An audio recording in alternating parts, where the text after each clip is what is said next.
নমস্কার। আজকে ইলিশ মাছের হালকা পাতলা ঝোল করব।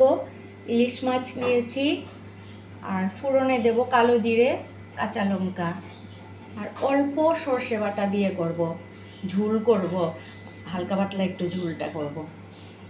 আর মশলা নিয়েছি লঙ্কা গুঁড়ো আর একটু হলুদ গুঁড়ো, এটা দিয়েই একটা পাতলা ঝোল করব।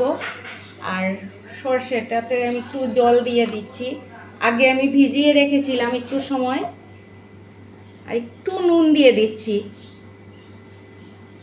তাহলে তেতো হবে না। মশলাটা গুলিয়ে রাখছি।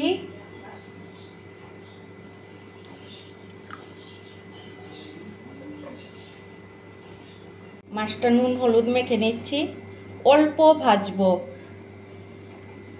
একদম কাঁচা দেব না আজকে, একটু ভেজে। ইলিশ মাছ এমনিতেও বেশি ভাজলে টেস্ট চলে যায়।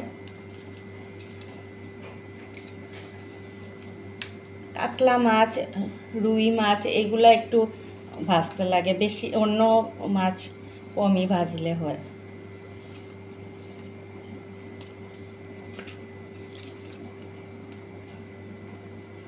তেলটা গরম হয়ে গেছে, মাছটা একটু উলট পালট করে দিয়ে ভেজেই নামিয়ে নেব।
নামিয়ে নিচ্ছি মাছটা, আর বেশি ভাজবো না।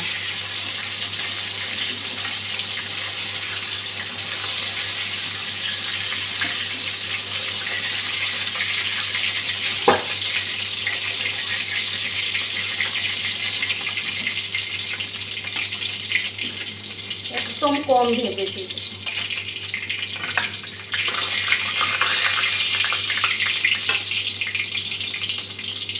এখন কাঁচা লঙ্কাটা দিয়ে দিচ্ছি, আগে কালো জিরেটাও দিয়ে দিচ্ছি।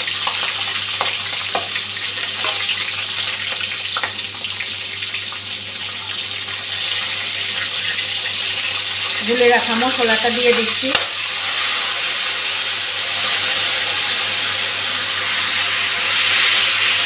লঙ্কা গুঁড়ো আর হলুদ গুঁড়োটা ভাজা হয়ে এসছে, এখন সর্ষে বাটাটা দিচ্ছি।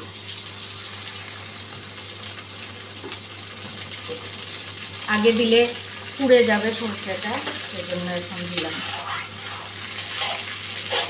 সর্ষে বাটাটা অল্প ভেজে নিয়েছি, এখন মাছগুলা দিয়ে দিচ্ছি। ঝোলটাও দিয়ে দিচ্ছি।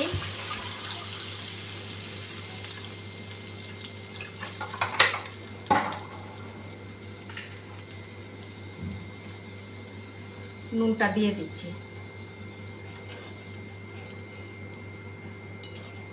এরকম পাতলা ঝোল ভালো লাগে মাঝে মাঝে।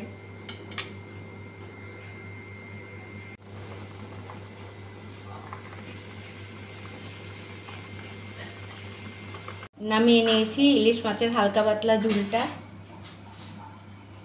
দেখুন কেমন হলো। আমার এই সাধারণ রান্নাগুলি যদি আপনাদের ভালো লেগে থাকে, তাহলে আমার পাশে থাকবেন। সবাই ভালো থাকবেন, সুস্থ থাকবেন। শুভরাত্রি।